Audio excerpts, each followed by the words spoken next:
قال رسول اللہ صلی اللہ تعالی علیہ وسلم الاسلام یعلو ولا یعلا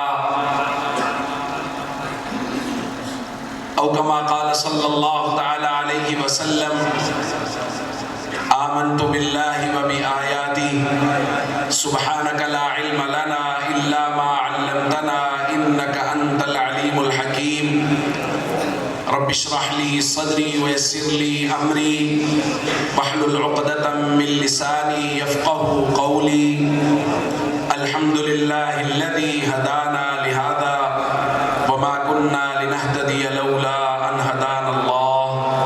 محبت کے ساتھ درود پاک. اللهم صل على محمد وعلى آل محمد كما صليت على إبراهيم وعلى آل إبراهيم إنك حميد مجيد. اللهم بارك على محمد وعلى آل محمد كما باركت على إبراهيم وعلى آل إبراهيم إنك حميد مجيد.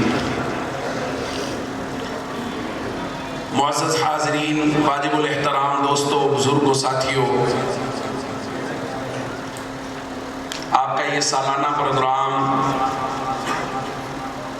جس کے لیے ہمارے مقامی دوست فکر مند ہیں کہ کسی بڑی جگہ پر منعقد ہونا چاہیے، یہ علاقہ کبیر والا، سردار پور اور اس کے ارد گرد جو جگہ ہیں، ککڑ ہٹا، نواں شہر، میں پہلے ہمیشہ یہاں کہا کرتا ہوں کہ اس علاقے کے لوگوں سے ہمیں طبعاً محبت ہے. اس کی وجہ یہ ہے کہ اب جو اس طرف یہ آپ ساہیوال کی طرف سے آگے نکل جائیں تو وہاں لوگوں کو بلا بلا کے تھک جاتے ہیں علماء کے جلسہ ہے آ جاؤ، اور وہاں لوگوں کے پاس وقت نہیں ہے. اس کی وجہ یہ ہے کہ وہاں لوگوں میں دینی غیرت اور حمیت اب کم ہو گئی ہے. یہ علاقہ اللہ کے فضل سے اب تک اتنا زرخیز ہے کہ اس علاقے کے لوگوں کو پتہ چل جائے کہ فلاں جگہ دین کی بات ہونی ہے، ختم نبوت کی بات ہونی ہے، صحابہ و اہل بیت کی بات ہونی ہے، تو اس علاقے کے لوگوں کی دینی غیرت اور حمیت ان کو گھر میں بیٹھنے کی اجازت نہیں دیتی.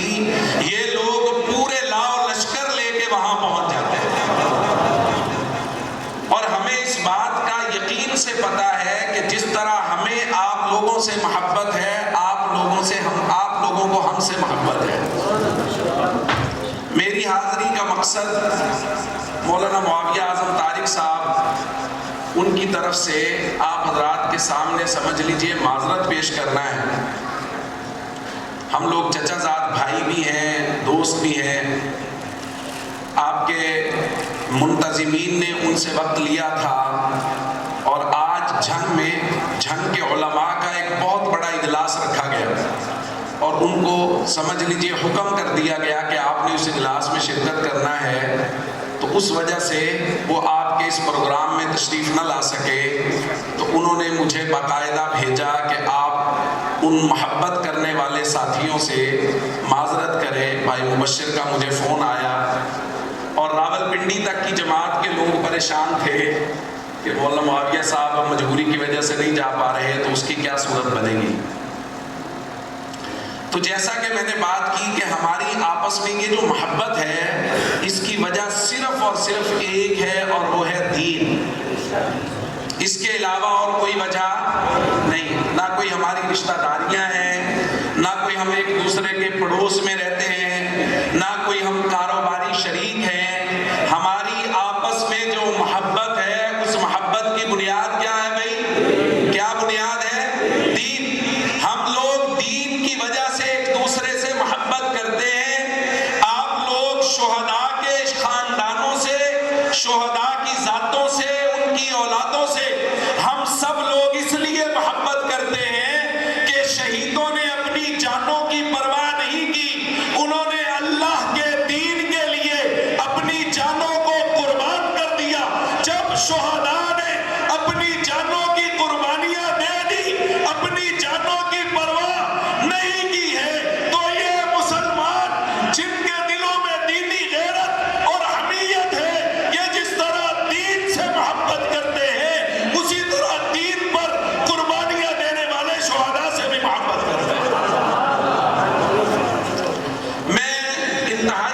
مختصر وقت میں اپنی بات مکمل کروں گا، زیادہ سے زیادہ 10 سے 15 منٹ۔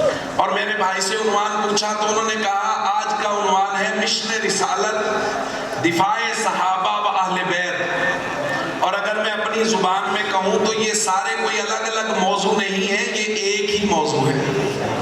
مشن رسالت، دفاع صحابہ اور اہل بیت کوئی الگ الگ موضوع، یہ ایک ہی موضوع ہے۔ مشن رسالت کیا ہے؟ قرآن کہتا ہے وَالَّذِي أَرْسَلَ رَسُولَهُ بِالْهُدَىٰ، اللہ وہ ہے جس نے اپنا رسول ہدایت کے ساتھ بھیجا، لِيُظْهِرَهُ عَلَى الدِّينِ كُلِّهِ، تاکہ یہ رسول اپنے اس دین کو سارے رسولوں پر، سارے دینوں پر غالب کر دے۔ محمد کریم کے آنے کا مقصد یہ ہے کہ دین اسلام سارے دینوں پر غالب آ جائے۔ محمد کریم کے آنے کا مقصد یہ ہے کہ دین اسلام کا بول بالا پوری کائنات میں ہو جائے۔ محمد کریم کے آنے کا مقصد یہ ہے کہ دین اسلام پوری کائنات میں پھیل جائے۔ محمد کریم اپنے اس مقصد کے حاصل کرنے کے لیے مکہ کی گلیوں میں آئے، مکہ کے بازاروں میں آئے۔ نبی پاک نے کفار کو دعوت دینا شروع کی، قولوا لا الہ الا اللہ تفلحون، لوگوں لا الہ الا اللہ کہہ دو کامیاب ہو جاؤ گے۔ یہاں دو طرح کے لوگ اکٹھے ہوئے، کچھ لوگ ہیں جو پتھر مار رہے، کچھ لوگ ہیں جو برا کہہ رہے، کچھ لوگ ہیں جو دشمن ہو گئے، اور یہ سارے بڑے خاندانوں کے، چودھری خاندانوں کے ہیں۔ اور دوسری جماعت وہ پیدا ہو گئی جو محبت کرنے والی ہے، جو دفاع کرنے والی ہے، جو حفاظت کرنے والی ہے۔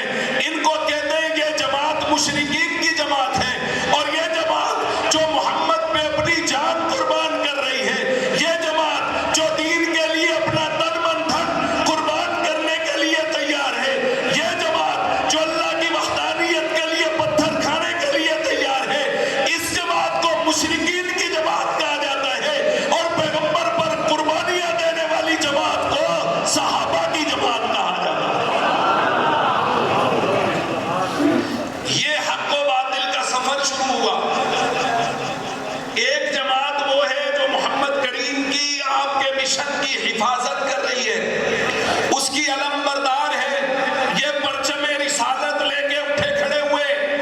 مشکلیں آ رہی ہیں، پریشانیاں آ رہی ہیں، دکھ آ رہے ہیں، تکلیفیں آ رہی ہیں۔ میرے بھائی مولانا آصف معاویہ سیدنا بلال کا تذکرہ کر رہے تھے، یہ ایک مثال ہے، سینکڑوں مثالیں ملے گی۔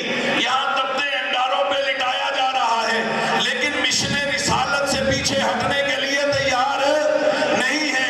یہاں گرم انگاروں سے، ان گرم انگاروں کو ان کی چربیاں بجھا رہی ہیں، لیکن مشن رسالت سے پیچھے ہٹنے کے لیے تیار نہیں ہے۔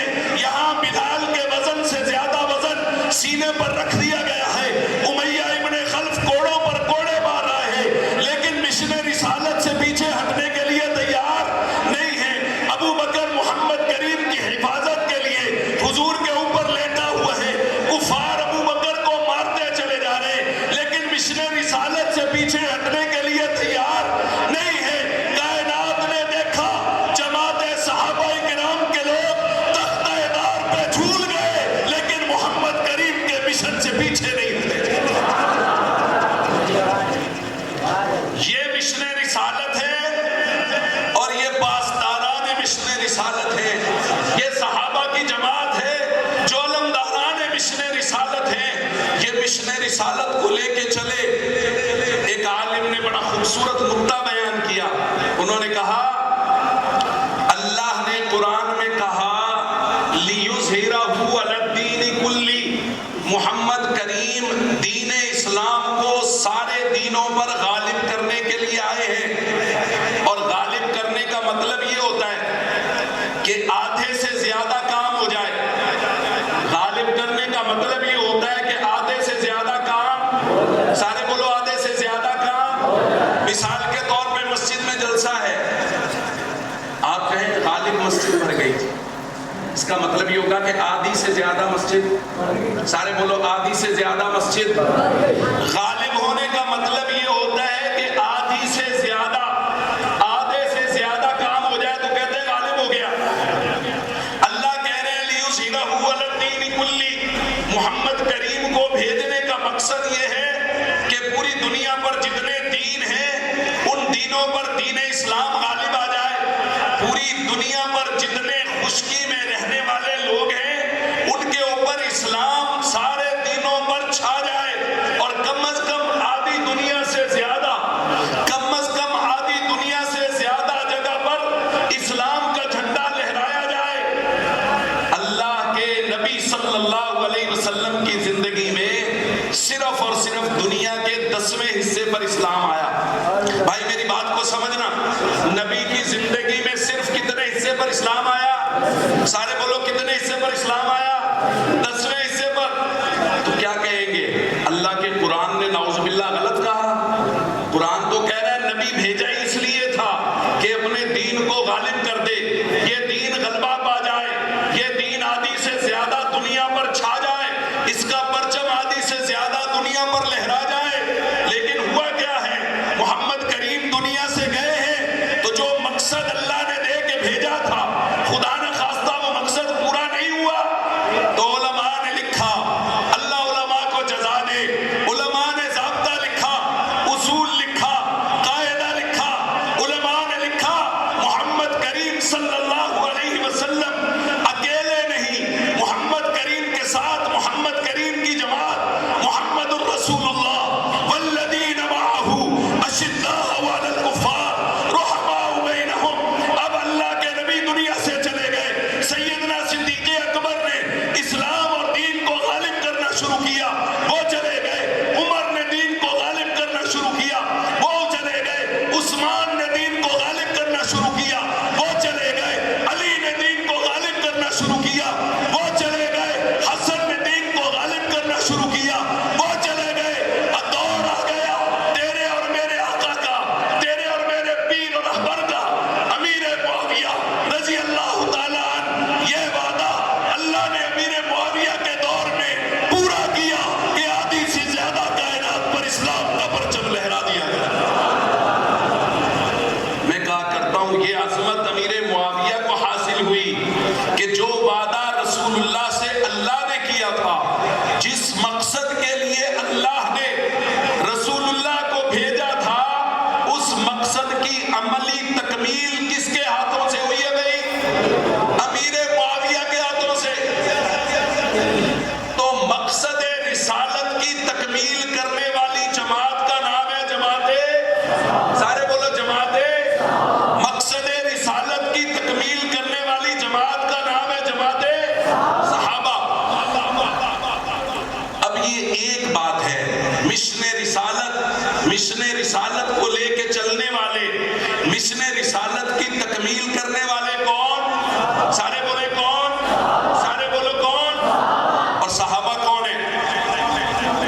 نبی پاک نے فرمایا ان بنی اسرائیل تفرقت علی سنتین و سبعین ملہ، بنی اسرائیل 72 فرقوں میں بٹ گئے تھے، وتفترق امتی علی 73 ملہ، میری امت 73 فرقوں میں بٹ جائے گی، کلہم فی النار الا ملۃ واحدہ، یہ سب جہنم میں جائیں گے سوائے ایک ملت کے، سوائے ایک گروہ کے۔ قالوا، صحابہ نے کہا ومن ہی یا رسول اللہ، یا رسول اللہ یہ گروہ کون سا ہے، یہ جماعت کون سی ہے جو نجات پائے گی، جو جنت میں جائے گی؟ نبی کریم صلی اللہ علیہ وسلم نے ارشاد فرمایا،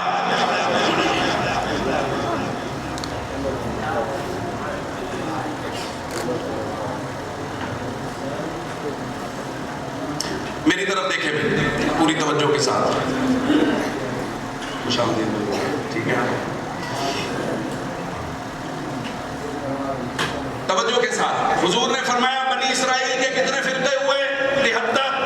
73، میری امت کے کتنے ہوں گے؟ 73۔ کلہم فی النار الا ملۃ واحدہ، سب جہنم میں جائیں گے، بچے گا کون؟ ایک، الا ملۃ واحدہ، ایک ملت، ایک گروہ، ایک جماعت وہ ہوگی جو جنت میں جانے والی ہوگی۔ من ہی ہے یا رسول اللہ، یا رسول اللہ یہ جماعت کون ہے؟ سنو حضور کا فرمان سنو، حضور نے فرمایا مان علیہ واصحابی، یہ وہ گروہ ہوگا جو میرے طریقے پر ہے، میرے صحابہ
رکھیے یہ مشن رسالت کے خلاف بات کر رہا ہے.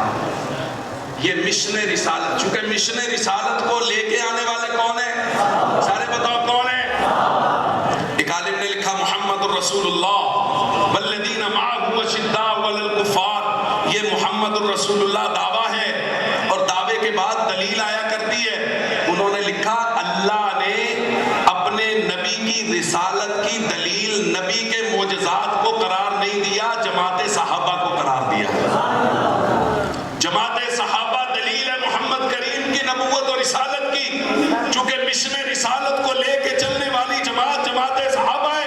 اب یاد رکھنا، جو بندہ مشن رسالت کی حفاظت کرنا چاہتا ہے، جو مشن رسالت کا دفاع کرنا چاہتا ہے، اس کو صحابہ کا دفاع کرنا پڑے گا.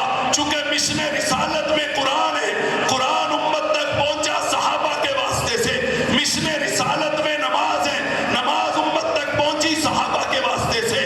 مشن رسالت میں حج ہے، حج امت تک پہنچا صحابہ کے راستے سے.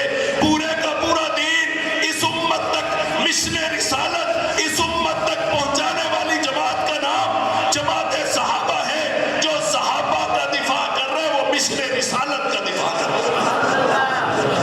اس لیے جنہوں نے قربانیاں دی ہیں انہوں نے دفاع صحابہ پہ قربانیاں نہیں دی، انہوں نے مشن رسالت پہ قربانیاں دی ہیں. اور ہماری جو آپس میں محبتیں ہیں ان کی بنیاد مشن رسالت ہے. مشن رسالت آیا، صحابہ نے اس کو لیا اور صحابہ نے ہم تک پہنچایا.